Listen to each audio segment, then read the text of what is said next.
साथियों नमस्कार। आज हम जानेंगे माइक्रोसॉफ्ट एक्सेल में एंट्री किए गए डेटा को माइक्रोसॉफ्ट वर्ड में किस तरह से लाते हैं। साथ साथ ये भी जानेंगे कि माइक्रोसॉफ्ट वर्ड के डेटा से आप किस तरह से माइक्रोसॉफ्ट एक्सेल में एक बेहतर तरीके से कोई कार्ड तैयार कर सकते हैं। तो वीडियो को बिना स्किप किए पूरा वीडियो देखिए जिससे आपको पूरा नॉलेज मिल पाए। जैसा कि मैं पहले आपको दिखा दूं, मैंने यहाँ पे खोल रखा है bank of Baroda loan details. यहाँ पे मैंने लोन के कुछ डिटेल्स भर रखे हैं और माइक्रोसॉफ्ट वर्ड में अब हम देखेंगे यहां पे किस तरह से कोई भी कार्ड तैयार करें। तो इसके लिए सबसे पहले तो हम इंसर्ट में चलते हैं और टेबल लेते हैं। यहां पर आप कितने टेबल लेना चाहते हैं, जैसे 3 टेबल लेना चाहते हैं तो आप 3 4 जितने भी टेबल आप लेना चाहते हैं, जितने रो जितने आप कार्ड बनाना चाहते हैं, अभी आप समझ लें जितने आप कार्ड बनाना चाहते हैं उतने रो आप और कॉलम यहां पे ले लें। अब यहाँ पे आपको क्या करना है, ये सभी इसको पूरा का पूरा सेलेक्ट कर लीजिए या आप इस पर क्लिक कर लीजिए। अब आप लेआउट में आके यहां से इसकी हाइट और विड्थ को बढ़ा दीजिए। तो मैं इसकी हाइट को कर देता हूं लगभग मान लीजिए चलिए 2.5 कर देते हैं, 2.5 इंच। और विड्थ को हम कर देते हैं लगभग 2.7 और पेज के लेआउट को हम कर देते हैं ओरिएंटेशन में चल के लैंडस्केप।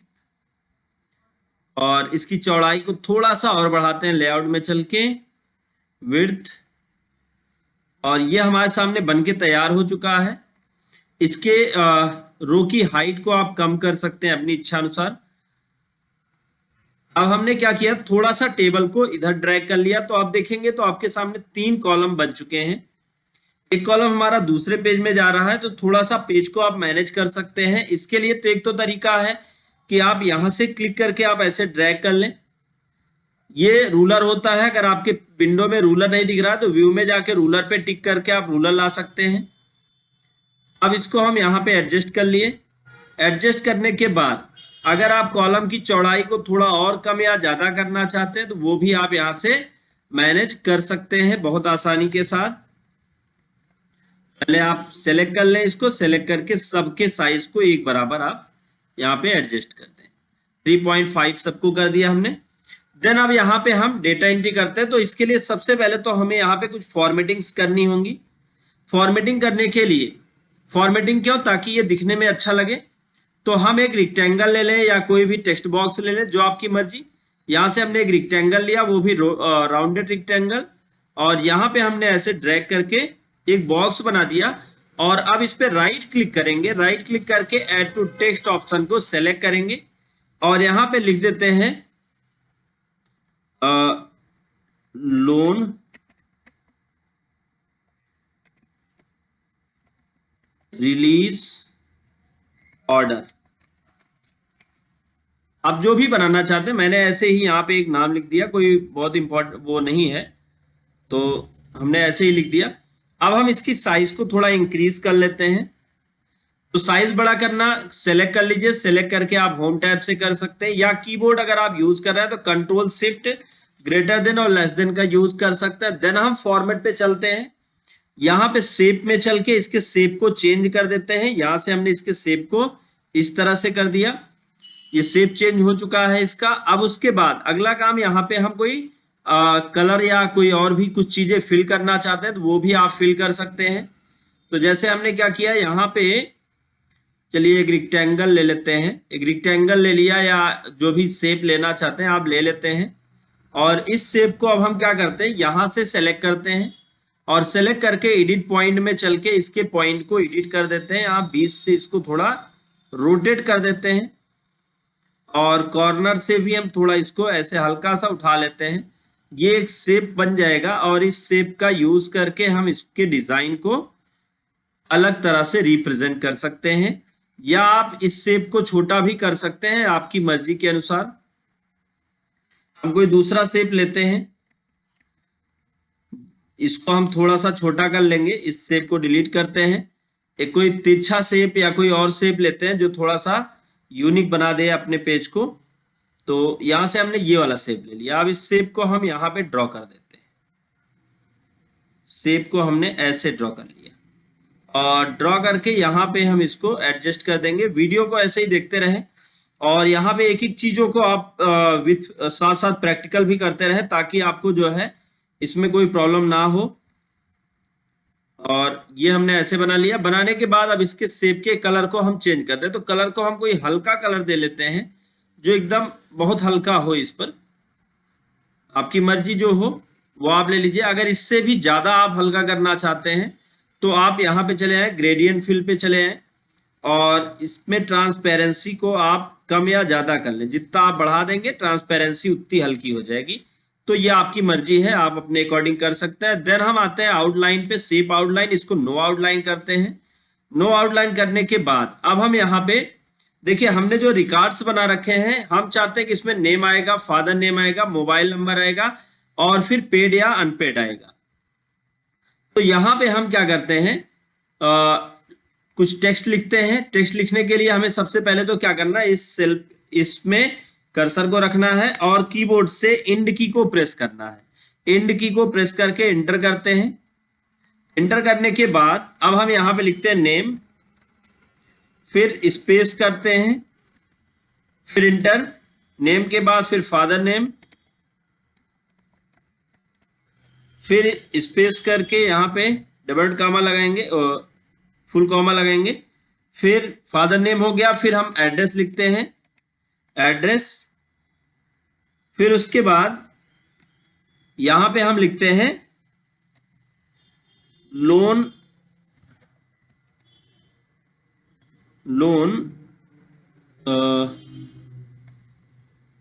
रिजल्ट या लोन स्टेटस लिख देते तो अच्छा रहेगा, लोन स्टेटस। तो ये हो गया।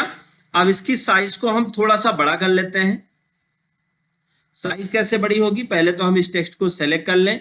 सेलेक्ट करने के बाद अब हम क्या करेंगे, होम टैब से इसकी साइज को इंक्रीज कर लेते हैं। साइज इंक्रीज करने के बाद आप इसमें दूरियों को भी थोड़ा बहुत एडजस्ट कर सकते हैं अपनी मर्जी के अनुसार। और यहाँ पे जैसे आपका जो कर्सर है, कर्सर को आप एरो की या कर्सर कंट्रोल की का सहारा लेके आप इसको मैनेज कर पाएंगे। और इसको आप सेलेक्ट भी कर लीजिए। सेलेक्ट करके इसको आप थोड़ा इसके कलर को या जो चीजें आप बढ़ाना कम करना चाहते हैं वो आप अपने मर्जी से कर लीजिएगा ताकि ये परफेक्ट दिखाई दे। तो ये हो गया। अब इसके बाद हमें क्या करना है, बहुत कुछ करने की जरूरत नहीं। अब हम चाहते ये है कि ये पूरा का पूरा कंटेंट हमारा जितने भी, एक में तो हमने बना लिया, अब हम चाहते हैं कि पूरे के पूरे पेज में ये दिखाई पड़े, जितने भी इसमें बॉक्स बने सब में सेम दिखाई पड़े।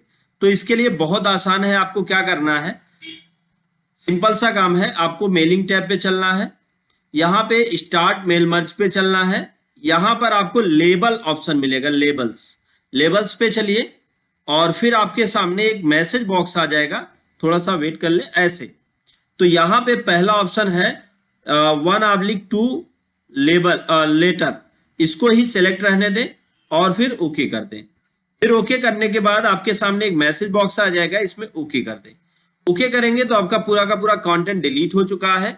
अब एक बार कंट्रोल जेड की को प्रेस कर दें। जैसे ही आप कंट्रोल जेड की प्रेस करेंगे तो सारा का सारा यहाँ पे फिर से जैसे था वैसे का वैसे आ जाएगा। फिर आप मेलिंग टैब पे ही अपडेट लेबल को सेलेक्ट कर ले। तो जैसे ही अपडेट लेबल को सेलेक्ट करेंगे, क्लिक करेंगे उस पर, पूरा का पूरा कंटेंट यहाँ पे फिल हो जाएगा। आप देखें तो हर एक बॉक्स में। अब हम चाहते हैं कि माइक्रोसॉफ्ट एक्सेल में ये जो हमने डिटेल्स बना रखे हैं, हम चाहते हैं कि ये डिटेल्स यहाँ पर आपके जो आपने यहाँ पे ऑर्डर रिलीज बनाया है, यहाँ पर जो है आके फिल हो जाए। तो कैसे करेंगे, इसके लिए बहुत सिंपल सा काम है। आपको क्या करना है, सबसे पहले तो आपको चलना है मेलिंग टैब में, सेलेक्ट रिसिपेंट पे यूज एग्जिटिंग लिस्ट को सेलेक्ट करना है। अब फिर उसके बाद आपने जो एक्सेल की फाइल सेव कर रखी है उस फाइल को आपको सेलेक्ट करना है और ओपन कर देना। ओपन करके यहाँ शीट 1 को सेलेक्ट कर लेना है और ओके कर देना है। एक्स्ट्रा कुछ करने की जरूरत नहीं है। अब आप यहाँ पे आएंगे तो देखिए सारी की सारी फील्ड यहाँ पर बनके आपके सामने आ चुकी है। अब आपको क्या करना है, कर्सर को यहाँ रखना इसके सामने। अब फिर इंसर्ट फील्ड पर चल के आपको क्या चाहिए, यहाँ पे नेम चाहिए तो नेम ले लीजिए। फिर उसके बाद दूसरे में क्या चाहिए, फादर नेम, तो फादर नेम ले लीजिए। फिर तीसरे वाले बॉक्स में यहाँ पे आपको क्या चाहिए, इंसर्ट में एड्रेस चाहिए तो आप एड्रेस ले लेते हैं। और चौथे में लोन स्टेटस, लोन स्टेटस में आके यहाँ पे पेड अनपेड को सेलेक्ट कर लेते हैं। तो ये इस तरीके से हो गया। अब एक्स्ट्रा आपको कुछ करने की जरूरत नहीं है। अब आपको क्या करना है, फिर से जाके अपडेट लेबल कर देना है। तो जैसे ही आप अपडेट लेबल करते हैं तो आप देखें तो सारे के सारे जितने भी ये बने हुए हैं आपके बॉक्स, हर एक बॉक्स में यहाँ पे वही चीजें आ गई हैं जो हमने सेट कर रखा था। तो ये 2 पेज जैसे हो गया, इसको थोड़ा सा हम मैनेज कर दें ताकि एक ही पेज रह जाए। अब इसके बाद ये पूरा सेट हो चुका है। अब हम चाहते ये है कि जो कंटेंट वहां पर थे वो कंटेंट यहां पर दिखे। तो आपको एक्स्ट्रा कुछ करने की जरूरत नहीं है, आपको प्रीव्यू रिजल्ट कर देना है। तो प्रीव्यू रिजल्ट जैसे करेंगे तो यहाँ पे देखिए, एक नाम, इनका फादर नेम, फिर दूसरे का नाम, तीसरे का father name, paid unpaid due क्या है, वो सारा स्टेटस यहाँ पर आ चुका है। तो जैसे अगर और भी लोगों की लिस्ट है तो आप यहां से नेक्स्ट कर देंगे तो अगले व्यक्ति की लिस्ट आ जाएगी, फिर नेक्स्ट कर देंगे, अगले व्यक्ति की लिस्ट आ जाएगी। जितनी एंट्रीज हुई हैं हर एक एंट्री यहाँ पर अपडेट आपको दिखाई देगी और आप बहुत ही आसानी के साथ इसका प्रिंट आउट निकाल सकते हैं। अगर कोई सर्टिफिकेट है और इस तरीके से आप बहुत सारे लोगों का तैयार करना चाहते हैं तो आप यहाँ पे डिजाइन के साथ आप तैयार कर सकते हैं। तो उम्मीद है आपको ये पूरा का पूरा वीडियो समझ में आया होगा। और अगर आपके लिए वीडियो नॉलेजफुल रहा हो, वीडियो से आपने कुछ सीखा हो, तो वीडियो को लाइक करें, ज्यादा से ज्यादा लोगों तक शेयर करें ताकि उनको भी नॉलेज मिल पाए। दोस्तों thank you so much video को अंत तक देखने के लिए।